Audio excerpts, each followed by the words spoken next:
Hello, and welcome to today's meeting of the Commonwealth Club of California.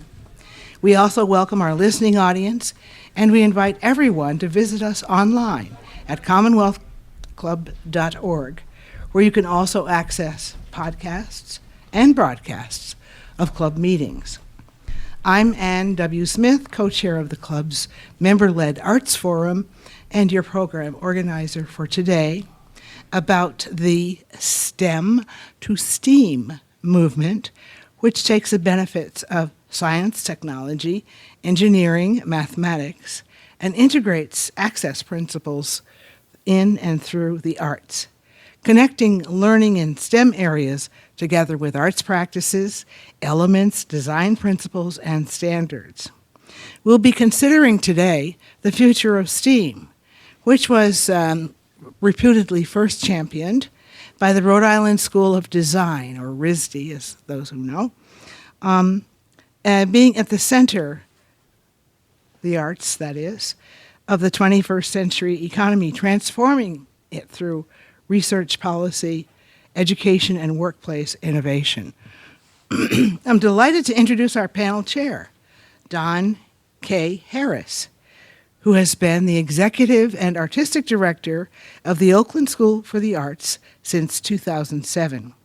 He received his BA and MA in Theater Arts from Cal State University, Los Angeles, and he came to Oakland School of the Arts from the acclaimed Ruthsawa San Francisco School of the Arts, where he served as principal for 7 years. Mr. Harris also created a school in 2005, the Academy of Arts and Sciences, offering arts programs to students without prior experience. Well, during his tenure, the Oakland School, I guess it's for the Arts, the Oakland School for the Arts has grown from 295 to over 750 students and has received awards as a California Distinguished School and an arts school. Was it a charter school? A networked exemplary school. Don also serves as the vice president of the National Arts Schools Network. Yes, there is such a network, and has been on the board of the Engineers Alliance for the Arts and San Francisco Bay Area Theater Company, as well as on the Leadership Council of Create California. He is the current chairman of the California Arts Council, a state agency which celebrates its 40th anniversary this month, having been started 40 years ago by Governor Brown.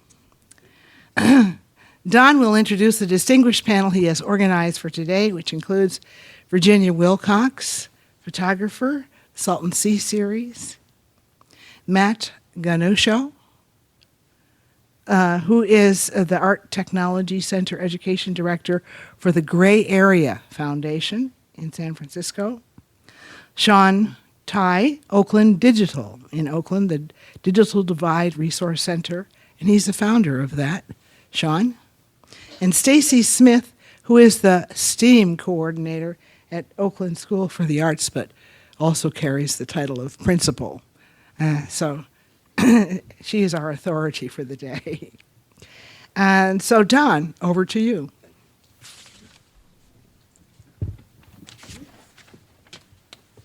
Well, hi, everybody. Good evening.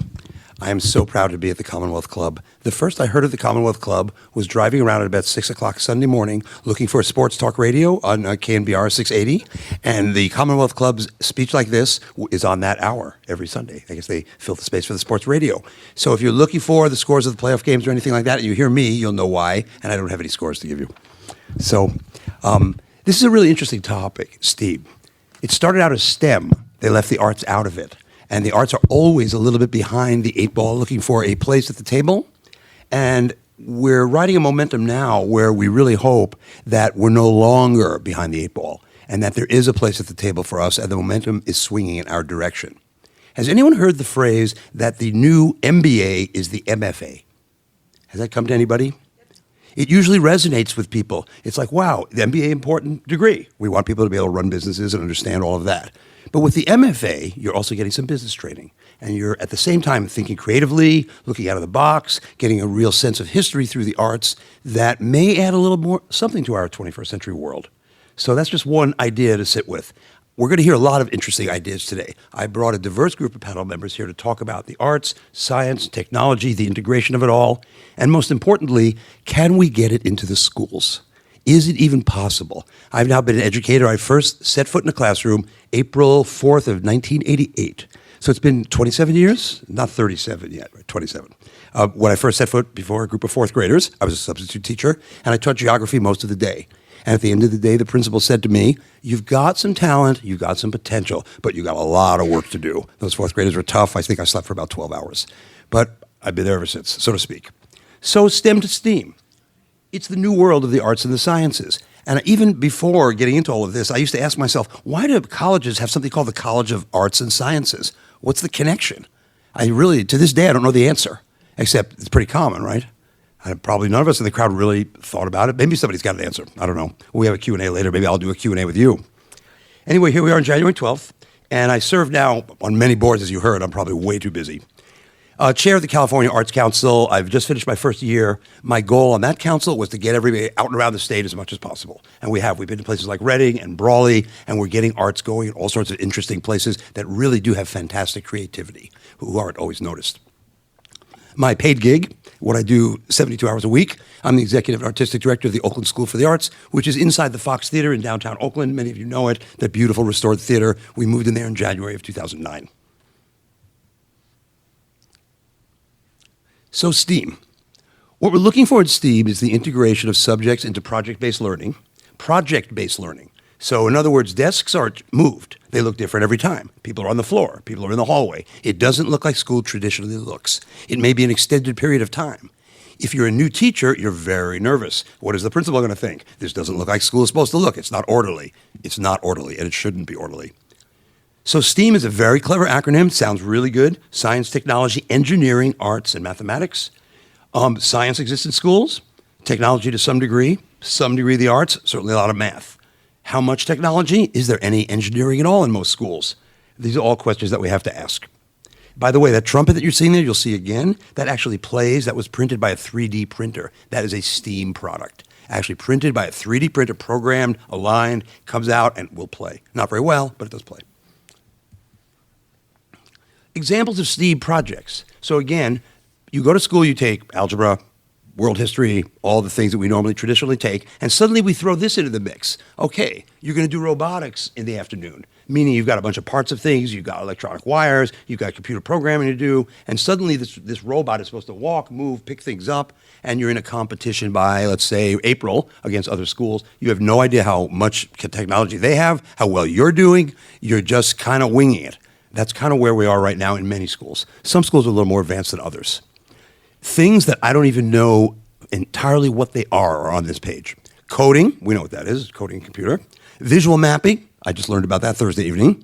Product design, and this is part of the Makers Movement, which is a very interesting kind of offshoot of this. And many of you know of the Makers Movement. It's kind of a both retro and futuristic movement of making interesting objects out of anything you could pick up. It's like found objects. Virtual tours, which are very popular. We're actually having one done of our school, where somebody from Google is coming out with a certain type of technology, and they're going to put a virtual tour of our school online. The creation of apps is very, very big. We had an app competition at our school last year, or we entered an app competition. We had 4 8th grade girls, am I right, or 5? 2 teams of 4 8th grade girls who were creating an app themselves. They were there every, I believe, Thursday afternoon. They dominated the conference room. We loved it. And they worked very, very hard. Over and above everything else they did, might have been in 2 plays, had to do their math homework, all the rest of that. Kids are enormously resourceful and will spend 18 hours a day doing interesting things. Object design on 3D printers. Anybody in here ever used a 3D printer? A little bit. It's a little scary to me. Like I think something's going to blow up when I use one. It just doesn't feel like it's possible, but it is. It made a trumpet. And bridge building models. I want to give a little shout out to a group that was doing this long before it was called STEAM, and it's a group that I was involved with, the Engineers Alliance for the Arts. This is basically a group of structural engineers, bridge builders, who came together and said, we really believe in the arts. We want to get kids involved in the artistry of building bridges, because they actually are very artistic. And they got themselves into certain schools and classrooms. They took over 1 day a week for, about 9-10 weeks. And at the end of it, kids built beautiful bridges, spans and straight, squared off ones, and all sorts of interesting designs. And there was an artistic component to it as well. And then they went to a big competition at the end of it, and a winner emerged, and it's going on to this day. More examples of STEAM projects. Now, looking to the right of the protein folding heading there, looks like a work of art to me. If you took the protein folding out of that to me would look like a work of abstract art, which, by the way, I like very much abstract art. Very important to me. When I first conceived of speaking to the Commonwealth Club, my first idea was to talk about the future of the arts. So I Googled it. When you Google the future of the arts, what you get is a lot of stuff about how the Philharmonics are going to survive, who's going to contribute, how is it all going to stay alive, who's the new audience. But I wanted to know what the future genres were going to be. Is there going to be something like quantumism or something like that? Nobody seemed to be talking about that. This looks to me like the kind of thing I was talking about. So protein folding, it's an online game. Mostly kids are using it. It's for experimental disease cure. You shift these shapes around, and then you get to gauge their reaction to stimuli to see, is there some way we can manipulate protein through this sort of artistry to make some medical advance? I love it. It's beautiful. And then, of course, you see the trumpet again. Programming that 3D printer it's a feat in itself. Those directions are complex and highly technical. And you come out with a trumpet that actually can blow notes. So the musicians in the crowd, it doesn't sound all that good, but it's a start. The printer didn't blow up. The tenets of STEAM. In STEAM, what we're looking for we call it the 4 C's. There's 100 other ways to do it. Critical thinking, so not just surface learning, but really getting deeply into things, asking questions, figuring it out, making mistakes, and learning from your mistakes. Most children and students today have trouble making mistakes. In the arts, we say, make another mistake and another mistake. It's not a mistake until it dries, a painter once told me. That was brilliant. Yeah. And now whenever I'm painting my room or my house, I think of that. Not a mistake until it dries. Collaboration. Schools in the United States usually are non-collaborative places in the classrooms, correct? You sit in a desk, and if you're looking over the person to your left, you're considered cheating. And a great story I once heard from a woman who was teaching in Morocco, she had that happening in her Moroccan classroom. Kids were talking to each other in the middle of a test, and she tried to break them up, accuse them of cheating. They didn't have a word for cheating. That was the way they worked. They collaborated on the answers. It was natural to their culture. So we're trying to build that in. It doesn't always work. Many parents look at their high-achieving child and say, I don't want them working with a lesser-achieving child. I don't want a group grade that's going to drag my child's grade down. And the whole collaboration piece is not so easy for a lot of folks. I once heard that somebody like Pac Bell or IT&T was holding job interviews. And they put out in the room a bunch of objects and other things, and they were supposed to answer questions about them. They watched through a one-way mirror. They chose the people who talked to each other and tried to figure it out. How many bubbles in a bar of soap? Stuff like that. Nobody figures that out exactly, but it's the collaboration that matters. Now we're looking at this sort of obsession of mine. How many people in here know of the Salton Sea? Anybody? If you've ever talked to me, you know all about it. And we have somebody here in Virginia who really knows about it. The Salton Sea is a great example, or an awful example, of man and nature gone bad. We tried to divert, I think it was back in the 20s, water from the Colorado River going through the California-Arizona border into the desert to create resorts and things like that. Something went wrong, the water supply got cut off, and we were left with the Salton Sea just stuck in the middle of the desert. It's now one of the most fascinating apocalyptic places on the planet, and every kind of crazy bacteria grows there. Things just sort of start sinking into the ground. It is visually both ugly and beautiful at the same time. So you're looking at some of the images there. There's a decrepit boathouse. There's a boat just docked on dry land. You've got an actual work of art in the middle that somebody tried to make. And then you've got a visual mapping of the Salton Sea from below. That's what you're seeing in the third image there. So I just think that the Salton Sea is both a metaphor for a lot of things, but it's a steam dream, if you could imagine that. It's got art, it's got all sorts of engineering involved, or a steam nightmare would probably be a better way to put it. Anyway, totally fascinated with it. I've been there, I've driven a motorcycle through it. It is a fascinating and awful place, beautiful and awful. So coding is an essential part of this new movement. The ability to program computers and create solutions to problems, or to enter this esoteric world we will hear more about later from our panel members, because there's a lot of esoteric stuff going on that when I listen to it, I have a pretty good vocabulary. I'm kind of getting it, but it's hard because it's a new language, it's a new way of seeing the world, a new way of thinking. It's not often a product-directed, a product-driven kind of language, because I'm asking, well, where's the there? What's going to happen next? It's not like that. And it's not even easy to explain it as saying process is what's going on. It's not just process either. So anyway, open your mind a little bit for it. The Makers Fairs are another fascinating, I don't know whether to say offshoot or kind of connected piece of this. I call it alt technology. It really is a kind of alt technology.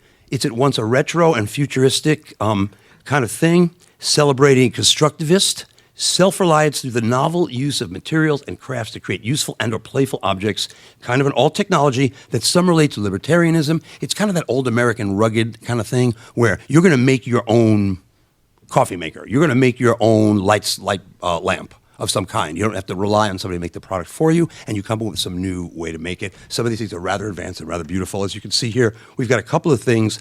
The image at the bottom right, that is some kind of computer-programmed robotic piece that can solve a Rubik's Cube in any formation in 14 seconds. So whatever you give it, it goes programmed, 14 seconds. So that's at the Maker's Fair, and it's also at STEAM. Could you imagine doing that in a school? It would take you about 5 years. So now of great interest are the philosophical, social, psychological, the kinds of issues that come up when you're really radically changing things. Will the arts reduce the rigor of the hard sciences? I bet somebody in this room had that thought. I had it myself, not that I would care, but will the arts reduce the rigor of the hard sciences? The arts folks are asking, do we want the arts in service of product development, economic competition, and mechanized artifacts? There are many pure artists, classical musicians, classical painters, who say this is diluting what we're doing. Big question. If we're talking about arts education and STEAM education, are schools equipped to train teachers, not rein, but train, purchase equipment, designate space, and create common planning time for teachers in order to do this right? This doesn't sound complicated. Walk into a school sometime and see how complicated this is, particularly the common planning time, where teachers get 1 or 2 hours off together to really plan this stuff and not have to do it till 8 o'clock in the evening. This is a very complex little piece here. And then there's a group that thinks, and I've heard this, will the arts be part of an effort used for military functions and aggression? In other words, actors who can do all sorts of things behind the enemy lines, whatever, subterfuges, there's books about this. Risky scientific experiments, or the beautification of consumer products. Does the artist become just somebody there to beautify your iPhone? And there are a lot of people who celebrate that. We wouldn't have the iPhone without the beauty of the artist putting the finishing touches on it. And we have a senior VP from Boeing who swears by the arts and says, this is the best thing that ever happened to me, that I was an artist before I came to Boeing, because now I have all this knowledge of how to interface with the consumer, make my plane look beautiful, have it all come together, but also to think out of the box. When we have a problem, we go to the artist to solve it, which I find interesting as well. So we're going to go to our panel members now, as Ann introduced before. We have Matt, who is the education director at Gray Area, which is a fascinating place we're going to hear about. Stacy Smith, the principal of the school, of Oakland School for the Arts, and our STEAM coordinator. We have Shaun Tai, who's the founder of, is it Digital Oakland? Oakland Digital. I got it right up there then, Oakland Digital. And Virginia Wilcox, who I met with the Salton Sea Project. I'm an independent photographer and videographer, and we talk a lot about the Salton Sea, and we just saw a wonderful show yesterday. We saw the Paul Graham show at Pier 24. So I'm going to ask them some questions, get them started. It's going to be kind of free form, and we have about 20 minutes of that, and then at 6:40, it's your guys' turn to come to the mic and ask questions of us, and we have a very diverse set of backgrounds here. So the first thing I'd like to ask the panel, and anybody is willing to answer under any circumstances, do we think this is valuable for our children today to have this in their schools, starting even in elementary school? The STEAM movement. Yes. Good. Of course. I think all of the STEAM movement is just a reflection on how the job force is moving. We're seeing industries become less straight lines to a placement, and even job placements being less of a longevity thing. Agility is a key tool that and a key asset to gain in this, and I think STEAM is really about approaching projects and diminishing the time from education to an actual tangible result with an audience. Mm-hmm. And now that we have mediums of amplification, we can actually, order the parts, launch a weather balloon, tweet at NASA, and have a kind of blog post to the world in 6 hours. And that is something that has never been able to happen before. So STEAM, to me, is that pathway to project-based learning. I would like to agree and add to that. As a student that studied engineering back to there were people that came from Lawrence Hall of Science and brought little wooden puzzles to solve when I was in elementary school. And I was like, that's it. I want to be an engineer. I love solving these problems. And it was just an invigorating way to think about approaching an unknown and a problem. I became a math teacher, and that's how I explain it to students when they get frustrated with, it's just solving a puzzle. And really just taking them out of the place of, it must be right, it must be wrong, you can only do it one way. And now using Common Core curriculum, it's even more an integrated way of thinking and approaching, and we can all be right because we can all look at the corner of this room and see it slightly differently because we all have a different perspective. And then how do we communicate that? So as you take the mathematical approaches that we've known in the past and expanding on them to be able to articulate what we know. Our most high-achieving calculating students have the most difficult time using articulation. And so if they can tap into the art and that place of passion and that place of creativity, the highest form of understanding comes from creating. So finding that place where it resonates individually, but then take it and go forward in a problem-solving manner is our future. You know, hearing you, I wonder if your teacher, when you were inspired to become an engineer, would have said the same thing. Chances are not, I would think, yes. And what about if we didn't have the art? What about if it was just STEM? Like, Shaun, you do so much with technology. Is there art? Are you an artist? Is there art in what you do? Absolutely. We were just talking about how I love photography. I started, and by the way, thank you all for being here tonight. I mean, I know that there was a very important speaker at 6 p.m., president, right? So I think it's very interesting that you mentioned coding, yet Stacy, you mentioned engineering. And I think the two, coding, I feel, is more hype. Engineering is a mindset. And I often tell people that the skill set is not important, it's the mindset. And I think that we're misleading a lot of youth by saying, be a coder because you will be the next Mark Zuckerberg. And I can't tell you how many people I've heard that from, that actually is very misinforming. And I think the better way of saying it is, what's the problem you want to solve in this world? And what are those tools that you need to do that? And so at Oakland Digital, we actually have a competition called Inspire Oakland. And we let young people create inspirational images. What about Oakland inspires them? And we put those on billboards across the city. Nothing really technically that advanced, but it's changing the way young people think about their community.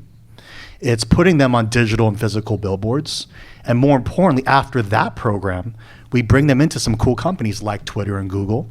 And we say, do you know your artistic creativity can be applied to UI and UX design?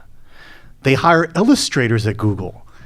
There's many ways that you can whiteboard and you can be a part of a team and collaborate. I love the 4 C's. And so I think that we must not misinform young people by saying success is the answer, but I believe that the young people have the answers inside them, so they don't need to be told what to do.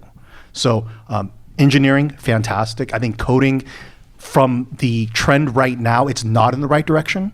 And that's my personal opinion, by the way, not the organization. Yeah. So when we talk about engineering in the schools, I'm a little baffled by it. I don't think I've ever really seen engineering in the schools. I mean, we have creativity, we've got putting together of objects. What is engineering? What would that look like in the schools? I mean, tell me about what your vision for it would be. Traditional engineering, the thing about engineering as a practice is that it's changed so much. When I was in school, there was civic engineering, civil engineering, there was electrical engineering, mechanical engineering, very tangible, specific. You're going to fix that bridge, you're going to fix that circuitry. And today, majors in colleges are designed by the student. I met a young man at Columbia who was an architecture major that mixed it with neurology because the way the buildings worked shaped the actual architecture was dependent on how our brains work. You know, there's all these smart buildings today. So the technology with new advances every day, I mean, all of these things that are happening are changing so much what it looks like. It's, again, solving problems. We can make the temperature in the room adjust as our body heat goes up. The air would be coming on right now, just saying. There's things that are happening that nobody ever thought of. So to talk about engineering in this isolated little structure, it doesn't even apply anymore. And so I agree with what Matt said. The innovation is yet to be determined with green technology and all of the things that are just being launched, people can write their futures and write the style of engineering that they want to apply their interests to and their passions and their skill sets. So you get the technology piece. Yes, you got to be able to solve the math problems. Yes, you need to be able to write a program that does it or direct that or create the flow chart. But there's so much more beyond that as we apply it to life and the needs that come up. So, on the California Arts Council, we talk a lot about the arts as an economic engine. There's all sorts of initiatives going on. There's going to be cultural districts that we can designate throughout the state that will eventually attract people and maybe get tax breaks, and there's an economic engine that's happening. We use the ratio 4-to-1 that every dollar spent, let's say a $20 or $25 ticket to go to a show, is going to generate $100 in the community. Very hard ratio to figure out and to be confident of, but that's I've heard some people say as high as 9-to-1, which I think is quite optimistic. So we talk about the economic engine of the arts. We're talking about STEAM. We're talking about the arts in the service of other types of human activity. So I wonder for the artist, what does that seem like? Is the work somehow diminished? Is it somehow being co-opted by this other entity? So Virginia, you want to address that? Absolutely. I think there are a number of points one could take on this stance, and it really does depend on the specific application, right? Because we're talking about a very broad idea of STEAM.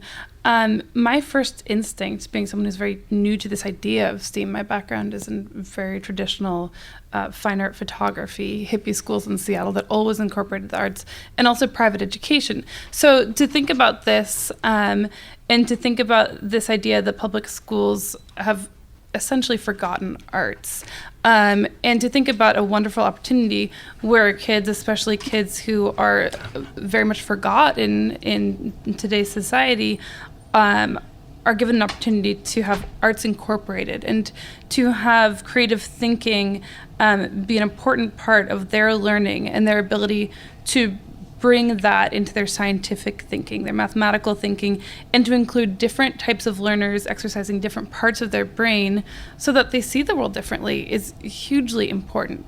So that's one point.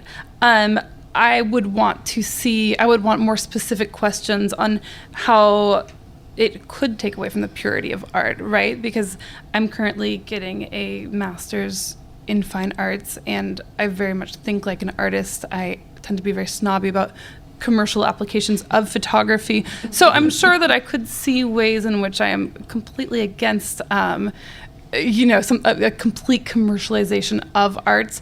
But when we're talking about things like elementary school education and incorporating art, I have been teaching outreach education to underrepresented youth groups around the country because it's just forgotten. And the way that I see the impact on young kids, whether they are kids who have cancer or kids who are new immigrants to this country, I see the way that their world opens up, how they see themselves as empowered and capable, not just in photography. They may never pick up a camera again. They may just turn everything disgusting and oversaturated on their iPhone, but it changes the way they see the world, and they learn that they are capable of so much across many disciplines. And I think that's crucial.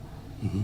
So all four of you have worked with youth at some form or another. They come to you with various school experiences before they get to you. Will someone address what youth come to you with? Like, what have their prior school experiences been like? How do they express them? What skills do they have? Can they work in the environment that we're describing here? So speaking about with Gray Area, we're a nonprofit community arts center in the Mission that is really focused on how do we build the appropriate scaffolding to amplify the kind of artistic message that the youth have.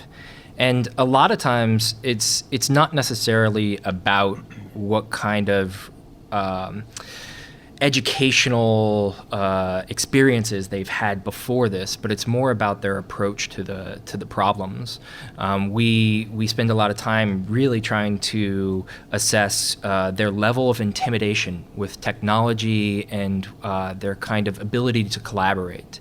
And we focus on our material may seem kind of completely foreign, but it's digestible and it's accessible. And most of my time, I say, is 99% of it is diffusing the intimidation of technology. And if we can kind of create the comfortable environment for that, then we find that, it's really about listening to the way that they ask the questions and the way that their own kind of frustration arise with certain educational structures.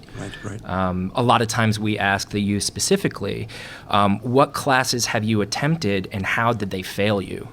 No longer do we try to put that in the, why didn't you learn this? But it's more of, you tried, what let you down?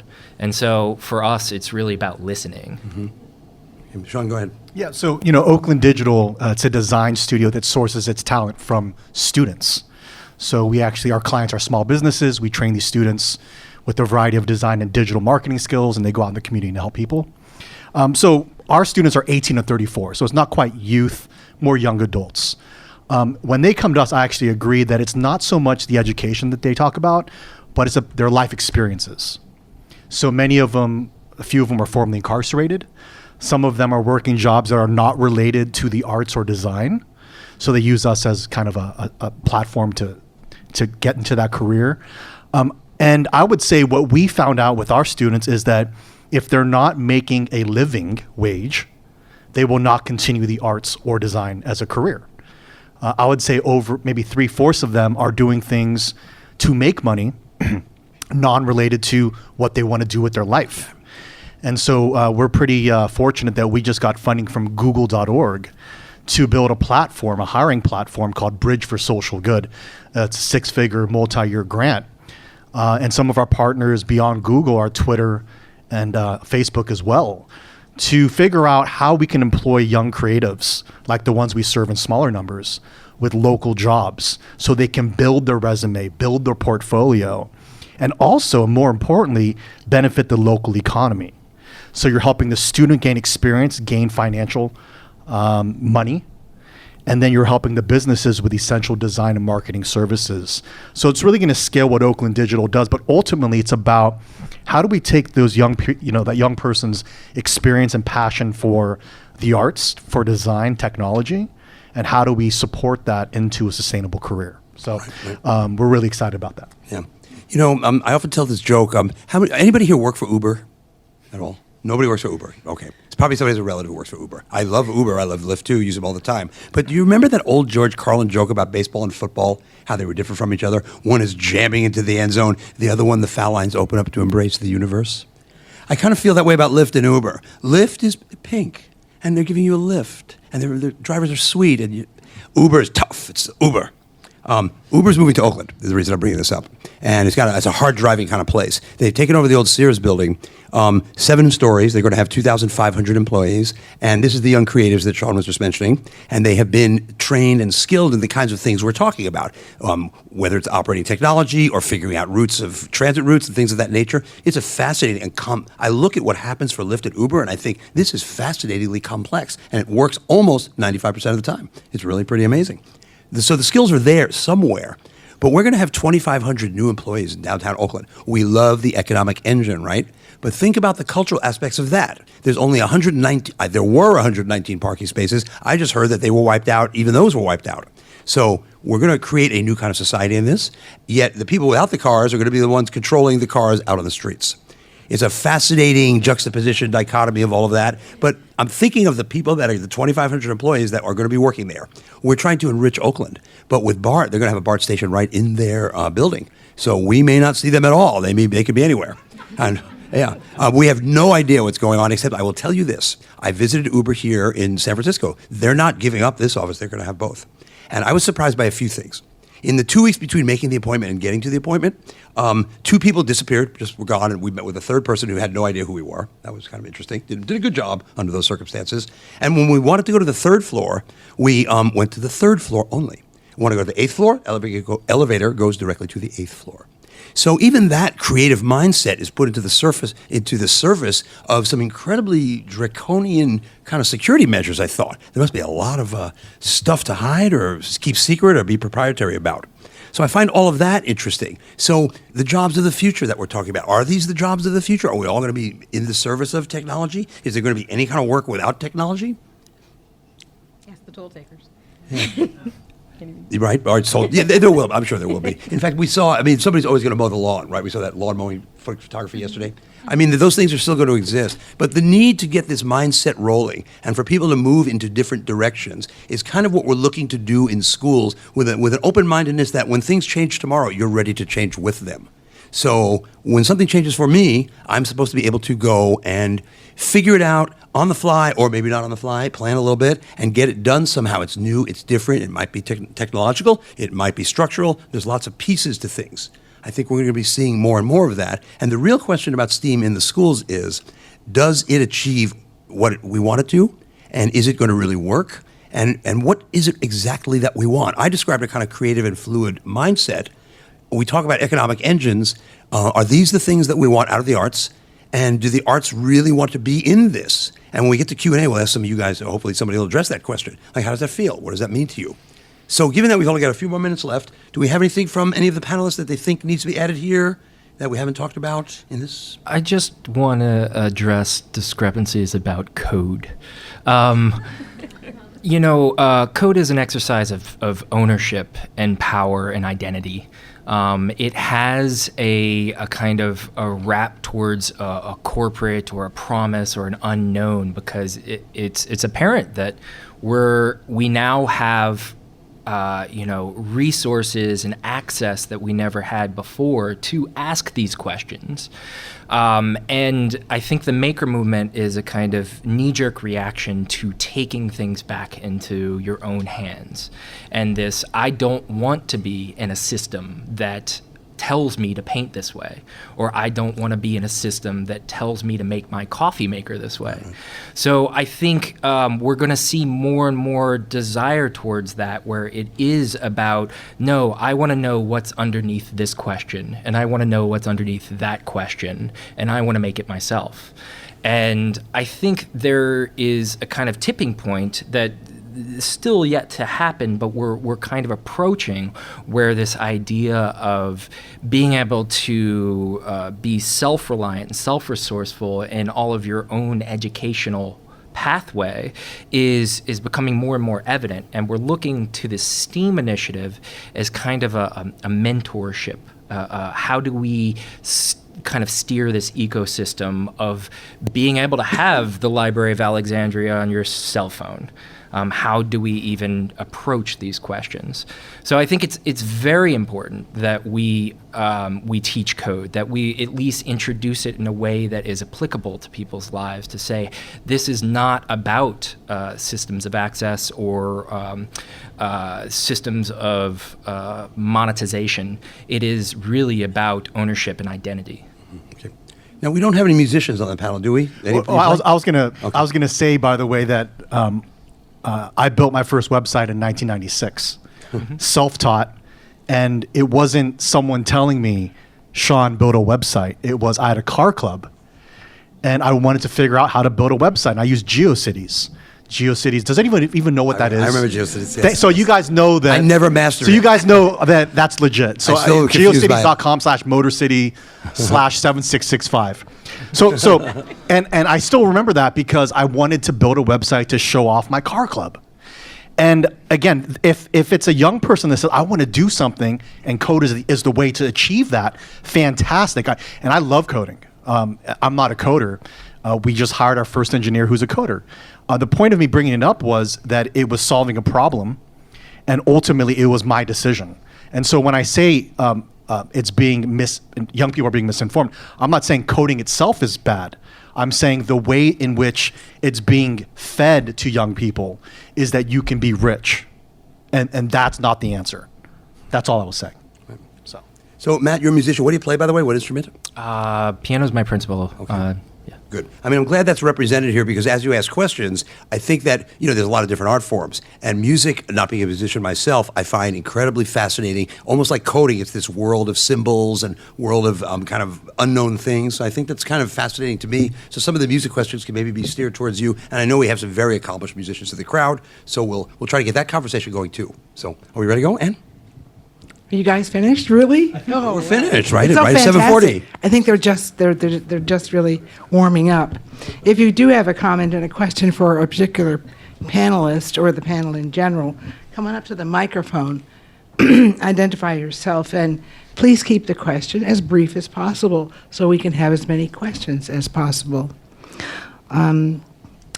We'd like to remind our listening audience that this is an Arts Forum program of the Commonwealth Club of California, and you're listening to a discussion led by Don Harris on the topic From STEM to Stern. From STEM to STEAM. But we used to say STEM to Stern. Stern's cool. What did Stern stand for? I forgot. My question, it just seems to me that in what I've read or tried to figure out, that IT work, technology work, can be awfully boring to do. So how does STEAM help make life better for the people who have all those jobs in IT? So this actually addresses on a topic that I was hoping that would come up, which is I personally don't see STEAM as an answer to boredom. I see it as a way to accumulate all the disciplines. And it is important that we recognize that discipline as a skill is needed to go forward, to figure out if you are a painter, you have to go through repetitious things. If you are in IT, it's gonna be boring. You have to go through repetitious things. If you're gonna be a law clerk, if you're gonna be a dentist, whatever it is, your trade, there's going to be discipline involved, and that's gonna be painful. That's how life is in my mind. But STEAM is the ability to add all of these different things together and say that you want to create a project that can actually grow beyond that discipline. And I hope that through projects, it allows this kind of creativity to go beyond the role of what IT means. I did IT support. I was actually a banker for 15 years before I went into teaching, and I ended up doing technical support for online banking when it was brand new. And then I was recruited by one of my clients to do online payment transactions as the product manager because I knew how to move small dollars of money.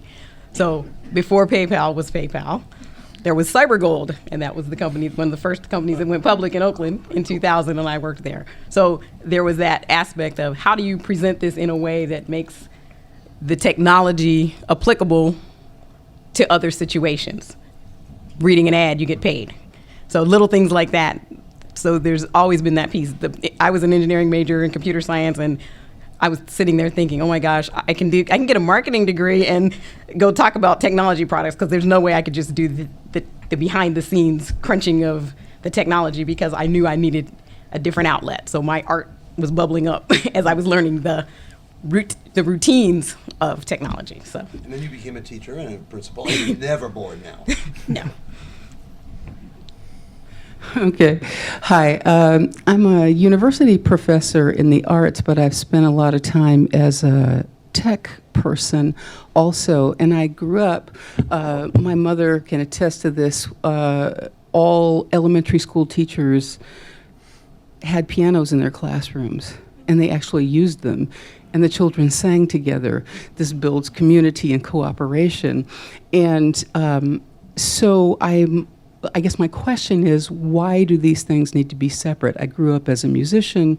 I became a tech person, and I'm back to the music again. And what was your name? Lynn. Lynn, I absolutely love what you said there. I was on a panel at Pandora in Oakland, and it's headquartered in Oakland. And Google HR, Kaiser Permanente HR, and the Port of Oakland HR were there. Mm-hmm. And the group, the audience were parents and teachers. And the teacher got up and said, what do my students need to learn? And, I'm expecting coding because that's the hot thing, right? And Google said, communication skills, teamwork. And those are the two biggest things that all of them said. And that's very telling to, especially as in Oakland, that younger people have attention span issues. I mean, I'm going to say it, And so I think, I love how my mom made me teach Chinese, right? Yeah. But she made me learn piano. And I think it's the discipline. It's things like that. It's like things like that that bring people together. Yes. That's not related to tech or to even STEM or even STEAM at that. But it's the same kind of thinking, and this is the thing that I wanted to address, is because people think of these as completely separate things. Yeah. But when you are a musician, you are addressing that discipline piece, you're addressing the collaborative piece. But when you read music, that is symbolic language. There's nothing about coding that's different than music. Nothing. They're the same thing. And so if we had music in education in schools and all the children, I learned how to read music before I learned how to, at the same time I was learning how to read English. Those things go together. Absolutely. And so if we go back to that idea, ancient classical education, that the music is the center of it, then we solve all of these problems. I teach at the university. My students don't know any music in common. How, and I address them as citizens, how can we live with each other and we don't have these things in common? So, Well, By the way, thank you for coming. We know each other quite well, don't we? I'm happy to be here. I have one point about that, which is I think it's really about the ability for teachers not only to have the training to recognize subjectivity and objectivity in lesson planning and figure out how do you balance that tightrope, but also the freedom to do that. We have a very kind of segmented approach to how we're going to develop curriculum. And when you get into those explorative realms, those are sometimes the most beneficial, especially to the youth's educational experience. But how do we get back to teaching and not testing the teacher for the ability to walk that tightrope is the kind of dilemma.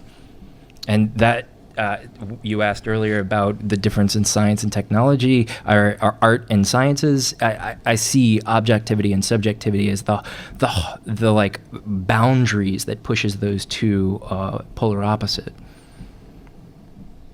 Hi. What I'm hearing here is a lot of head work. Who's teaching these kids how to get along in the world with their hands? How to plant a plant? How to grow the plant, where it comes from, how do you prepare the food, etc. I live in a condo building, 107 units. I would say 90% of those millennial kids don't know A from B, except in their head. So how do you address that? How are you going to cross that chasm? Let me address that one. You know, I really believe in schools with themes. And I've been working in art schools since 2001, and those schools work because for the high school students in the morning, they have their academic classes. They get the full range of everything. They can take those classes to Harvard. In the afternoon, they get a 3-hour block in their art form. It's a wide open block, can be used any way the teacher chooses.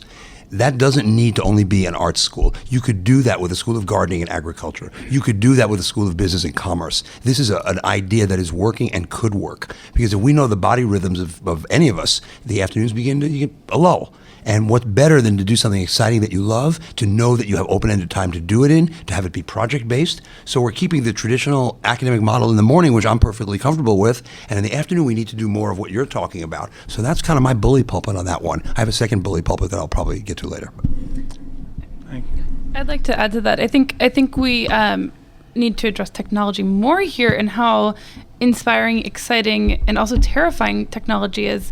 You look at kids. Live in Los Angeles and I'm staying with family friends, and they have an 11-year-old who is carefully monitored with his screen time, because if it was up to him, he would not go to school. He would be on his iPhone, his iPad, playing video games and watching TV all day long. And I think that's true of adults too. And we need to think about the effect this is having on kids' learning, and how bringing the arts back into learning about technology, learning about science and math brings people together, how the arts incorporate things that are human. I think this integration is crucial. I grew up in Seattle, Washington, and Seattle is going through some very similar changes that San Francisco has been going through for a long time now, of tech entering the city and really altering what the city is about.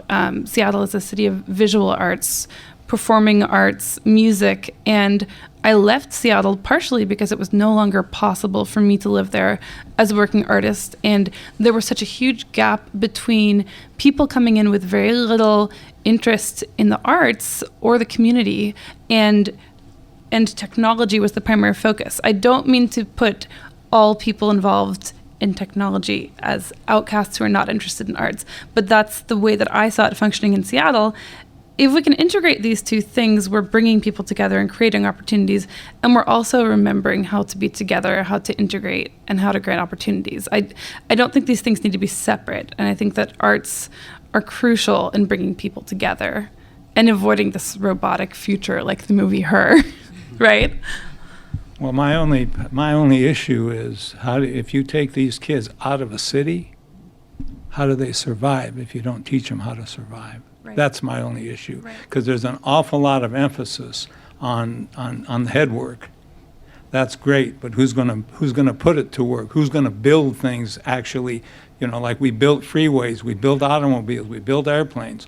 Who's doing that? We're doing a lot of head work. I just thought I would bring it up because I raised a couple of sons and I gave them skill sets so that when they went out into the world, they would never go hungry. But did their teachers give them that in their schools? No, they It didn't. looked a lot In like what we're fact, talking I had to go to the school and educate the principal and a couple of instructors on how to raise kids. And parents that like it before. what they were missing by emphasizing intellect and not giving the kids any skills to work with when they get away from intellect. Thank you. Hello, thank you for hosting this. I've been a long advocate of STEAM. I'm a dancer and educator myself.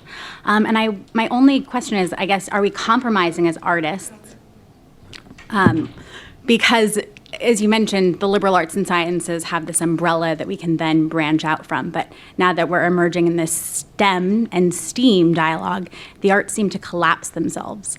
And so STEM gets this acronym that has science, technology, engineering, and math.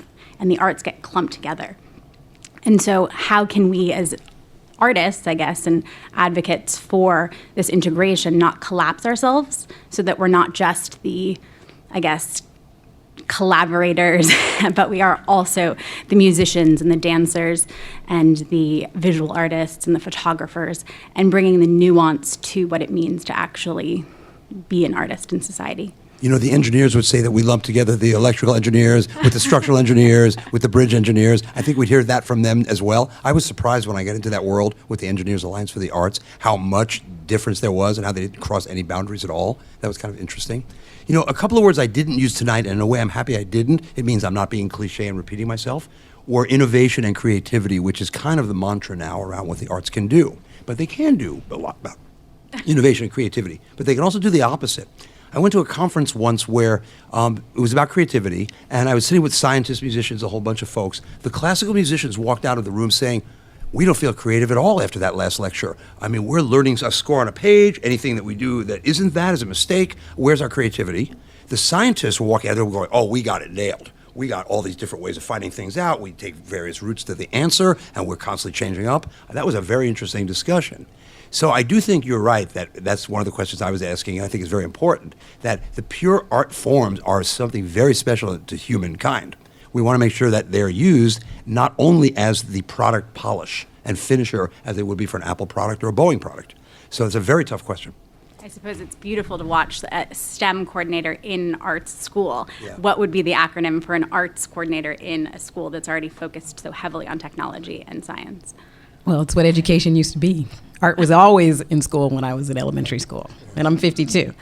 It was what we did. It was automatic, and that's the piece that people are kind of, this is a way to kind of force it back in when they said, we don't need art. You can't read. You don't know your math. You don't get to do art. And you forget that tapping into the joy of being alive is the source of learning. And then you're willing to do a lot of other things because you're happy. And the depth of scholarship that does exist as Within poets arts, absolutely. and visual Absolutely. artists, photographers, dancers. Right. I mean, our kids are fortunate because they have found their passion. They come in 6th grade. We have kids on their own that research the school because they're passionate about the art. And then they learn the stuff that comes around it, all of it, the artistic side as well as the academic. Hi, my name's Catherine. I'm an architect here in the city and an educator with Leap Arts. And I was curious what this shift in project-based learning, what does that do to our traditional schools, the built environment of the traditional schools? And what do you guys feel the pains that teachers are feeling? They're restricted in these classrooms that have been there for X amount of years, and cities and districts have these buildings as capital, they're assets. And so what's the transformation that schools are going to look like in order to reflect project-based learning? Right. I've really studied that nationally, and that is one of the massive problems in education funding today, is that when we want to make change, we are with these facilities that don't allow it easily. Even at our own school, which was designed for us, we found out that as soon as we started really working, it wasn't designed for us anymore. Some new thing emerged that we weren't able to do. That's a large problem. I mean, there has to be funds for renovation. Much like I said, the morning and afternoon split, the classroom can still look traditional in the morning, but something in the afternoon has got to reflect the project-based environment. Sure, please. Specifically, like Gray Area has a beautiful new space on Mission Street. I've just seen the exterior. How did you guys go about designing the interior space for various projects? Yeah, so actually we're taking over an old 1940s theater in the Mission, and we had the great fortune of kind of working with the original family that owned it and wanted to get it back into the hands of the community. So we spent a long time coming up with how can we renovate this to build upon that original mission. But I think to attest to you, or to talk to your question specifically, is I think we're in a new era of collaboration where it is possible for classes to collaborate with other schools a lot easier, or business entities or community partners, and we're looking at the city as a shared resource. So I think that one of the big kind of strong points out of the STEM collaborations that you see, or STEAM collaborations, is that you see those barriers that of the walled environment kind of break down, and you start to see that it is much more malleable than just the structure of that room. You can book a room at the library and have your class start developing a project with Autodesk or Exploratorium. It doesn't really matter about that structure, but it is about the collaborations that this opens up to. And you actually need champions within those existing infrastructures. So Oakland Digital, we work with Laney College, Berkeley City College, Chabot, Diablo Valley College, which is where Udi's from. And so we work with 5 different community colleges, and without the teachers that are sponsoring our program, I'm sorry, 5. Not 500, 5, I'm sorry. With 5 community colleges, without those champions that believe in the vision of STEAM, it wouldn't be possible. So I don't think we need to build more, but utilize what we have in a better and more efficiently. One more. I'm Catherine, and I'm just so excited about these ideas. And I think, yes, we had music when we were in school, but it was not integrated. And that is the challenge for teachers. And I'm wondering if you know anyone who's actually training and supporting teachers to do this work. I know University of San Francisco, or San Francisco State, their teacher credential program is teaching their instructors or their teachers in the education department to integrate. And there's a lot of movements both at Alameda County Office of Education. There's a lot of arts integration training that's taking place. Sonoma State. It's happening, maybe with Humboldt, maybe. So there are it's starting to be more and more of an effort, traditionally connecting back to the standards. The Common Core standards are asking students to represent things in multiple ways. So it's an automatic option building on what students already know. In a school like ours, we have had, way before there was a movement, it was to give the students an opportunity to use any form they want to show the states of matter. And we had a student who wrote a song, played it, recorded it. She composed the whole thing, and that was her presentation to talk about the states of matter in science, because we gave her the opportunity. As far as collaboration, we're creating that in our space on a regular basis for teachers and students. We learn math in groups, so I teach my math class in a music room, sitting in groups. So we could be in that room, we could be somewhere else. And students are now starting to learn that. And it's uncomfortable for them, even in 6th grade. They're still very rigid because the classroom the rows are not lined up. And it seems like, and it's noisy. It doesn't look or sound like classrooms have sounded in the past but that conversation that's taking place is the movement. And so we are building it in our conversations and showing all across the school through all grades and integrating the arts. So the people that have art expertise are able to utilize that in their classrooms because that's the student's base, and having them be the initiators based on the knowledge they have and be the expert. Maybe sometimes they're teaching their academic teachers. We did a math and music initiative, and some of the math teachers had to learn music theory to apply the lessons. So that way we kind of spin the room around and the kids are not just in passive mode. I'm going to talk to you, you sit there and write, and I'm the expert in the room. Now the students become the experts. So then there's that other dynamics that takes place that shifts the focus and the engagement for the students. Any other comment from the panel? I would also say that the difficulty there is conveying the inspiration from the teacher.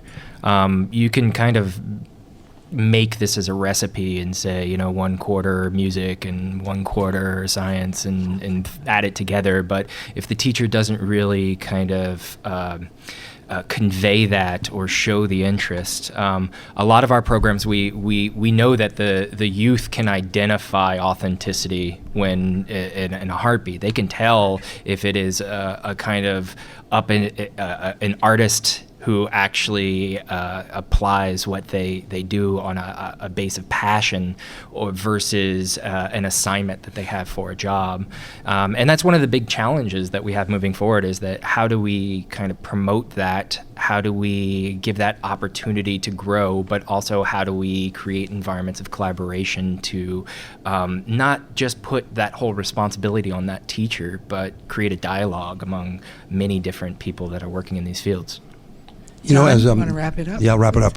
As this is really about education and what we're doing for STEAM education, there's a point I want to make that's my other bully pulpit, as I mentioned. When we give academic scores to schools, they get in the newspapers, and the school is identified by their number. Up until recently, we had something called the API, and it was on a scale of 200 to 1,000. And if you wrote your name on the paper and that's all, you got a 200 all the way up to being perfect. That number meant a lot. What we didn't see was the other side of things, a number that represented the amount of STEAM projects, creativity, debate clubs, the things that kids are doing that are probably more useful in the world. So I would like all of us to advocate for a way to know more about schools, because I know some that got their 950 score, but there wasn't a stick or an inch of creativity in that school. I don't know how well it was serving the kids. We have a governor who believes in this wholeheartedly. Jerry Brown, back in 1975, created the Arts Council. We're about to have our 40th anniversary celebration, January 27th in Sacramento. And it's historic and it's special, and it does something for the entire state. But we've got to keep pushing that envelope, because it's not happening on its own. It requires advocacy and requires intelligence about it, especially in schools. And January 27th, Yep. we'll be there. Thank you, Ann. So thank you so much, panel. That was such a stimulating discussion. I really, really loved it, and I would like to close with our thanks to Don Harris, Virginia Wilcox, Matt Gunnishow, Shaun Tai, and Stacey Smith for providing the ideas and thoughts today about STEAM. So let's go full steam ahead. And we want to thank you, our live audience, as well as those listening to the recording. And now, this meeting of the Commonwealth Club of California, commemorating its 113th year of enlightened discussion, is adjourned.